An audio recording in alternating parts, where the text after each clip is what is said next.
Hey guys, welcome back to the channel. It's Friday, so I wanted to get a hobby video out for you guys today.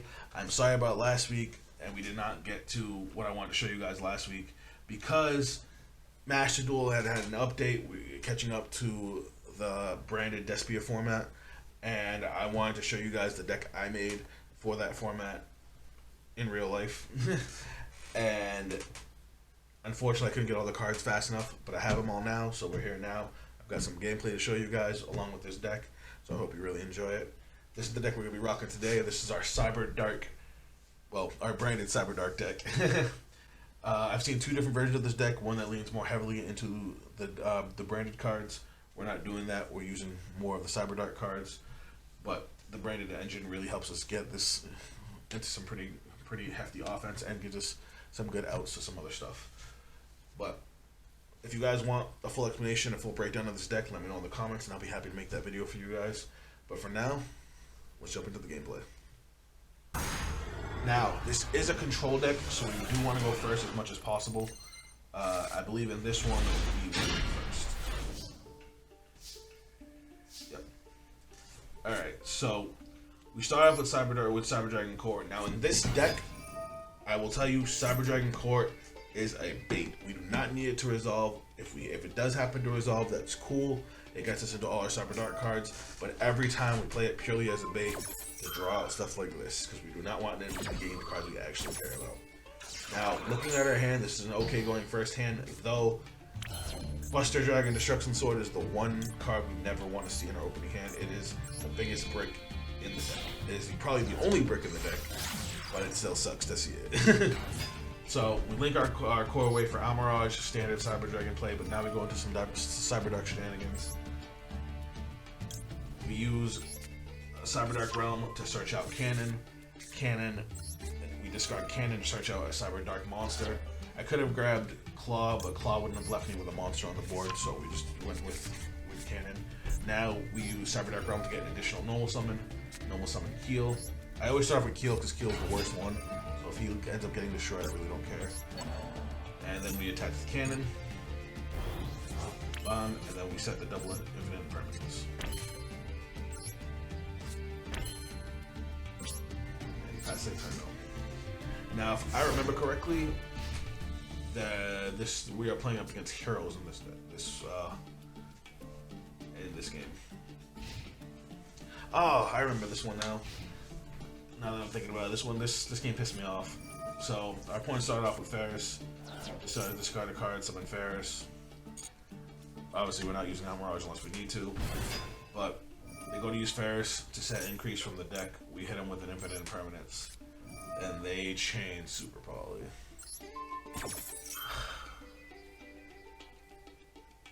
Super Poly is such a blasphemous card. There it is. So, they discard Plasma, fusing Ferris with Keel, two dark monsters on the field. So they go into Starving Venom Dragon. Starving Venom Fusing Dragon. But the only monster that I have to switch is Almirage. Almirage has no attack points, so Starving Venom doesn't gain any attack points. And he still gets his increase. But he's got one card in hand, and if I recall correctly, Increaser has to tribute a hero monster to summon itself from the back row. So he literally basically ended his own turn. I mean, it was either that or, sit on the Ferris and have no effect. So I guess it depends on how you look at it. But he basically had to swing and set one and pass turn.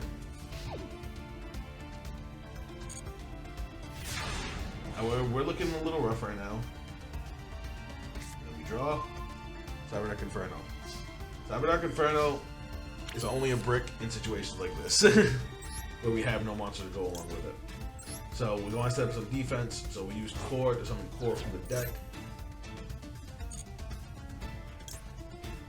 Set the Core from the deck. Well, put it in defense mode. And then we actually summon the Dragon Buster Destruction Sword, because all of the hero monsters happen to be darks. And this deck plays the Dark Charmer. So we summon Dragon Buster Destruction Sword, and then we link into Dark Charmer.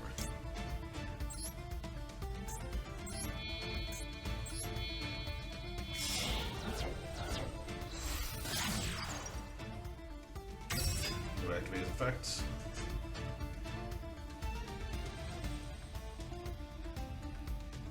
Now, obviously, we can see our opponent has some sort of response. We don't know what it is. We attempt to use Dark to steal his Ferris. We would have linked into Unicorn and sent the Starving Venom back to deck.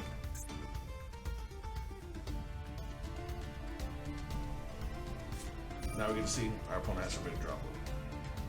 So now he droplets our Charmer by getting rid of Increase. Increase was dead there, so that's actually a really smart play. We're forced, unfortunately, to change faster.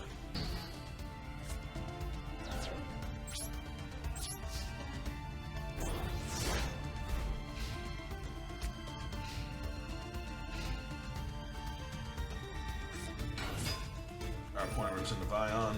Vion sends one from deck to grave.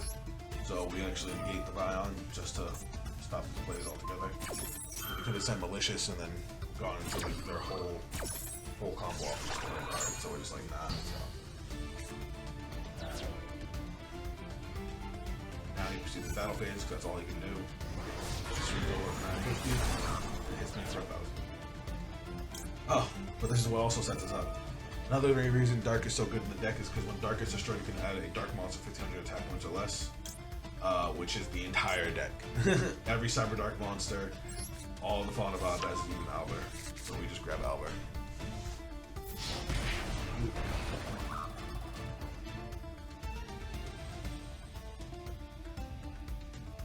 We're sitting at a pretty big deficit, but at this point it really doesn't matter.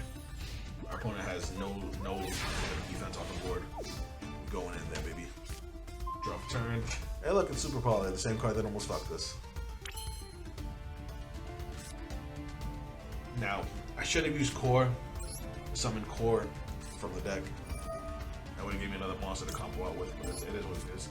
So we Super Poly, discarding the field spell.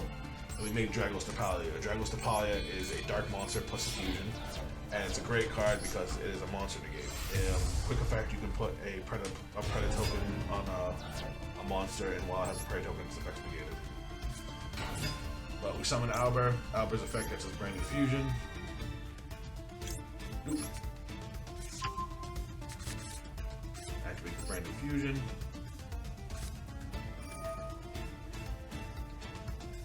This time we go into Albion, which is Fawn of Albaz and a light monster. Send Fawn of Albaz, and we say go Eldritch to Golden Lord. Eldritch to Golden Lord was already good in Cyber Darks because you could dump it in cannon, and then you could start looping its effects with the Cyber Dark equip cards. You can do the same thing in this deck. Not only can you do it with Cyber Darks, but now with Branded Fusion, it works as another Foolish Burial to get the card in issue. Pause it right there for a second. So as you can see, at that point, our opponent quit the game. What we actually could have done was we were going to use Albion to make Titanic Clad using a monster in our graveyard. I lied. We were looking at Titanic Clad, but we weren't going to make it. We were going to make Mary Jade by using Albion and Fallen of Albaz, but then we would have gotten rid of our Cyber Dark Realm to summon out a Golden Lord with 35, and that would have been enough. So, on to the second game. Now, I believe in the second game we went second, but I don't remember what we did. And, of course, we open up, Dragon Buster again.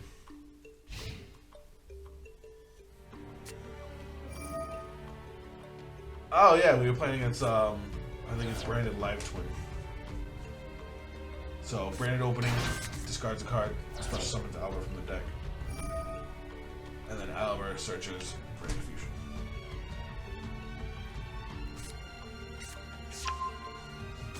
That's a typical Despia play. Obviously, we have no hand traps. We didn't open up anything to go second with.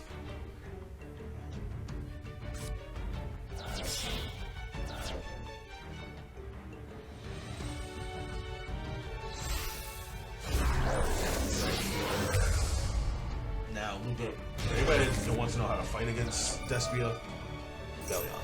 You negate Lubellion every chance you get, because Lubellion is how they recycle their Fawn of Albaz. Once they run out of Lubellions, they have no way to recycle Fawn of Albaz. Once they're out of Fawn of Albaz, they fall apart.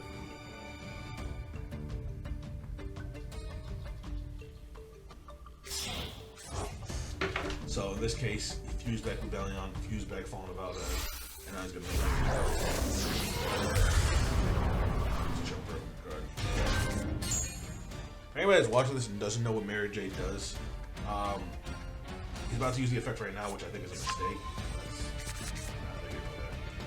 So Mary Jade has a quick effect once per turn. You send a fusion monster from the X deck to the graveyard that uses Fallen of Albaz, and you can banish one monster on the field.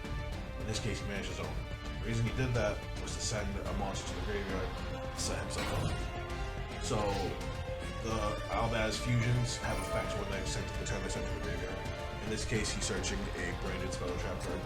Either add to hand or set it. He's setting a spell branded red. Branded red lets him add a Despia or Fallen of Albaz from the graveyard to his hand, and then he can make a fusion of a level 8 or higher fusion monster by banishing the monster from his hand or field. And then Mary Jade has a second effect if it gets destroyed, or if it gets removed from sent to the graveyard at all, I believe, or removed from the field by opponent's card effect. At the end of your opponent's turn, it wipes them all the monsters. That's a ridiculous card. Alright, now we draw the summon limit.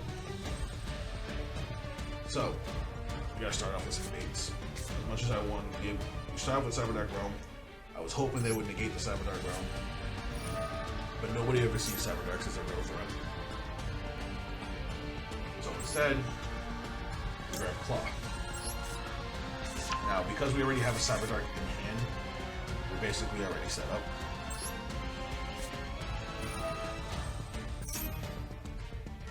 Now, we don't need Dragon Buster Destruction Sword because of the fact that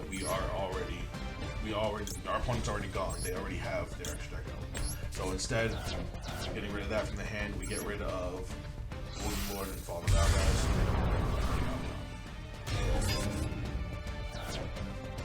Now we use Albion effect. We're gonna banish Fallen of Albaz and Albion for our own Mary Jade. But our opponent uses Branded Red. Now, I made some boo-boos here. I'll tell you what I was second name.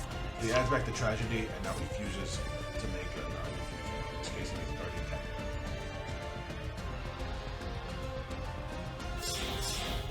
Now, here's where I messed up. So, I remember that Guardian Chimera on summon was going to pop 2 of my cards, draw a card. I forget that it has a protection effect where it can't be targeted only if your opponent has polymerization in the grave.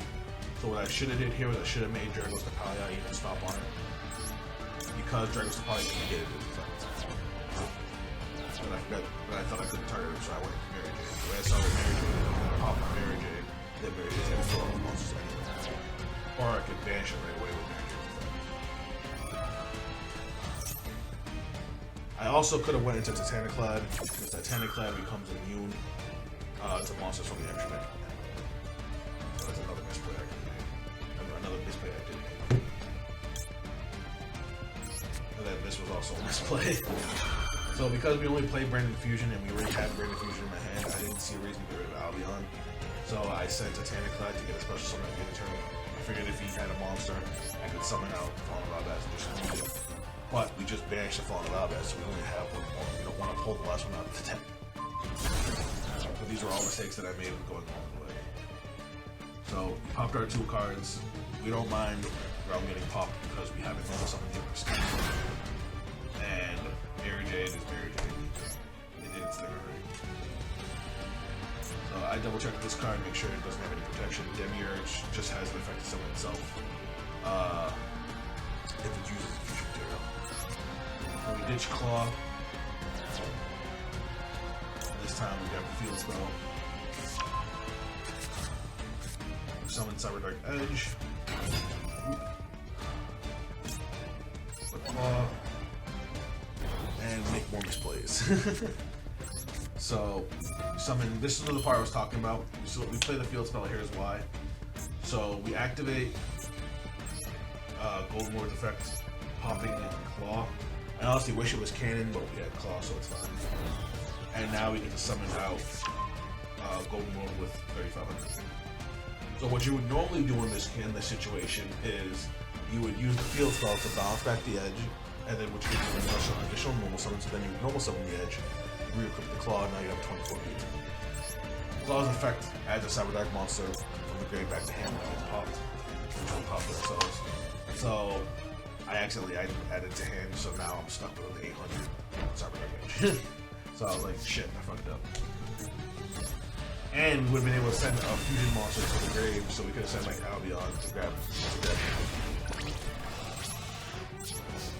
I might try taking in a regular group. But now, because of the 10 cloud we sent earlier in the turn, we now get Fawn of Albaz out, but our opponent has no monster on the board. But we also have that set supplement.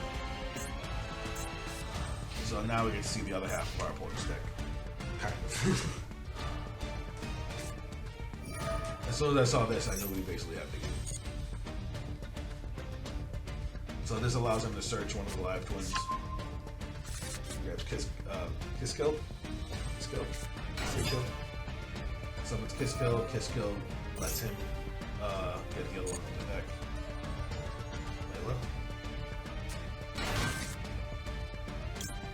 And as soon as you summon the second one, you activate Summon Limit. So Summon Limit limits both players to only being able to get 2 summons a turn, either normal or special, doesn't matter. So he summons 2 monsters, that's it. And because of that, our opponent actually off on our following turn what we had left. But that's just a little bit of what the deck can do. The deck can combo out wicked hard too.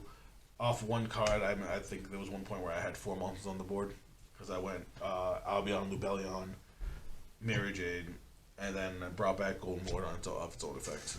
That because it's a lot of fun. It does take a little bit of thinking, especially since it has ways out of certain situations, but you have to find it.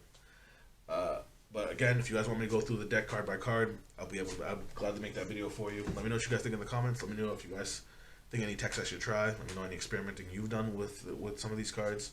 If you guys want to check me out on social media, those links will also be down below. That's it from me. I'll catch you guys tomorrow in another video. Later. When we pull out with them shells, hop off the surface, we giving out them L's. I'm with my cycle, raising hell, on motorcycle. No Akira, I'm out for man.